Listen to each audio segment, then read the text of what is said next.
So we're talking about last week, Kali, right?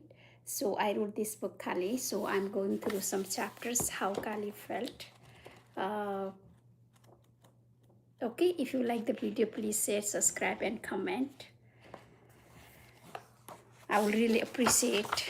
It's a story about the girl who born and raised in Nepal, and very her mom abandoned her because she was a girl, right? They were expecting the boy. So let me read the story where I left last week.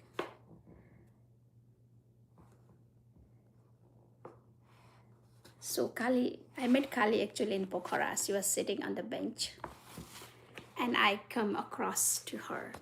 So, and she asked me to write her story, and I was very doubted on myself, my skills. I don't know some reason why the person is asking me a story, but I never knew that I was a news reader in Nepal television. So probably she saw it on me. She saw me on television reading news, live news, right? So probably she had a trust on me. So she asked me to write. So when I heard Kali's story, it was so painful. I couldn't sleep that night. I was thinking of the Kali, being a girl, how much she had gone through. People see her outside, successful woman, but people don't see her inside, how hard life is in Nepal as a girl, especially the parents who are looking for a boy and the girl burns in their house, right? Take a birth in their house. So basically, Kali had a tough life. So she was a little girl. She had only hope her grandfather to love her. When she when she was when she burned, even her mother did not look at her, neither her family, and the midwife had to ask multiple times, "What can I give her name?" Then her mother said, "Kali," right? So Kali was symbol, especially in the religion. Kali is symbol of goddess, but here Kali is a bad woman, means a bad name, black, darkness, negativity, unfortune, right? Or something that is not right for the family. So therefore, so family by people who were dear to her, they were very rude to her, right? People who were supposed to protect her and not snatch everything from her, her innocence, her smile, her peace, and her sleep, right? And even worse, when she was still a little girl, sleep in her maternal uncle's house, someone who worked here, a servant, someone she barely knew, took something from her that night. It was painful, uncomfortable, and unforgiven. It was so much for pain when Kali told me. Every part of her body hurt. She hated her body. She felt sick of her body. She wanted to remove the part he touched, tried, but it was painful. She couldn't figure out what to do, whom to share, what and how. She wanted to hang herself but could not because she remembered her grandfather's love advice not to give up on life, no matter what. She sealed her lips. She had no words then. She still struggled to find them now. Kali watched the dogs dipping their heads under the water. She wondered how she survived.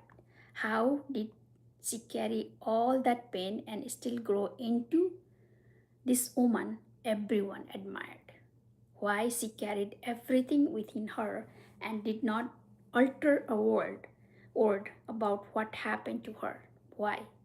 She did not, she did not feel strong. She felt tired, lost, and looking her own identity. Was it real? So if you are just joined, just let you know that this book I wrote, my name is Sangeeta Adhikari. It's available on Amazon. This is a true story of a girl who burned in Nepal, and her own mother dragged her from the home and left her outside when she was sick. She couldn't help her, because she was born as a girl. She take a birth as a girl and her parents were expecting a baby boy. Therefore, they gave her name Kali. Kali is misfortune, black, darkness, negativity, right? So she was unwanted child. And was she dreaming? Kali pinched herself and felt pain. She recalled that pain was she was going through, right? So I'm just going by chapter. She thought back her younger self, scared, confused, silent. Why didn't I scream? She asked herself again, why didn't I run? Maybe because she was taught to obey.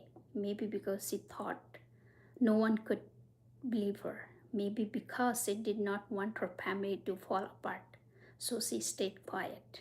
Then silence grew, and with every year that silence became her shield. But today, by the lake, Kali allowed herself to remember, to feel, not to forgive the pain, but to finally let some of it go. She did not cry, not yet, but her heart whispered softly, you are survived, you are alive, and you are still here. And for the first time in a long time, Kali believed she just might be ready to begin again. Have you ever sat silently, carrying something too heavy to share?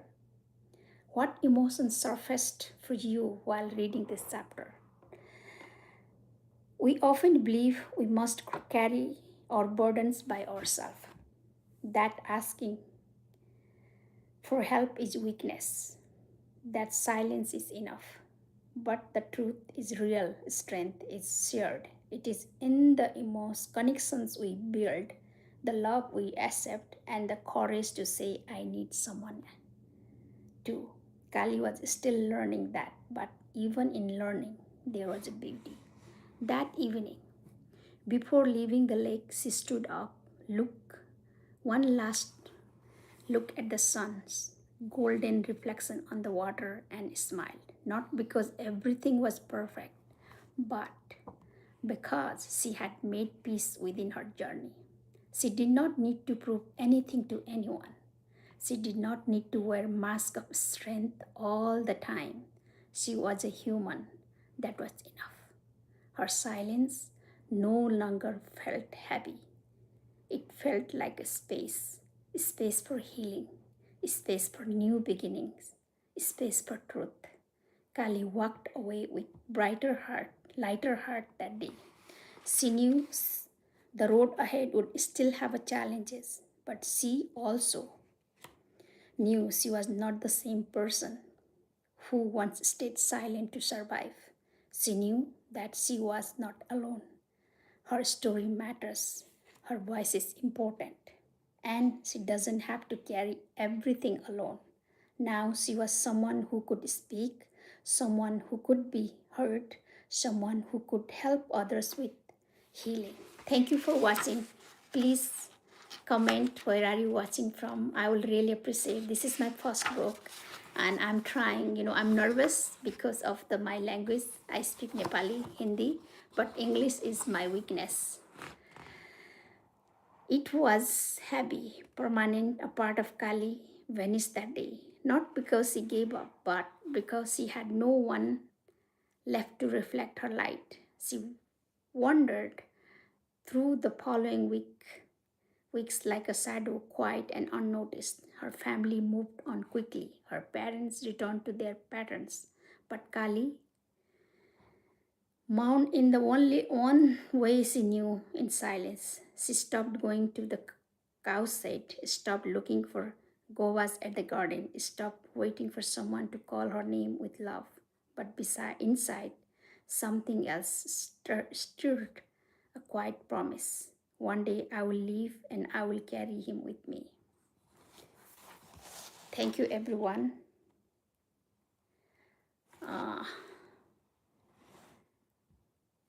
Thank you for supporting me and give like and watching my video. Please do share, subscribe, comment to encourage me. Till then, Stay strong, healthy, happy.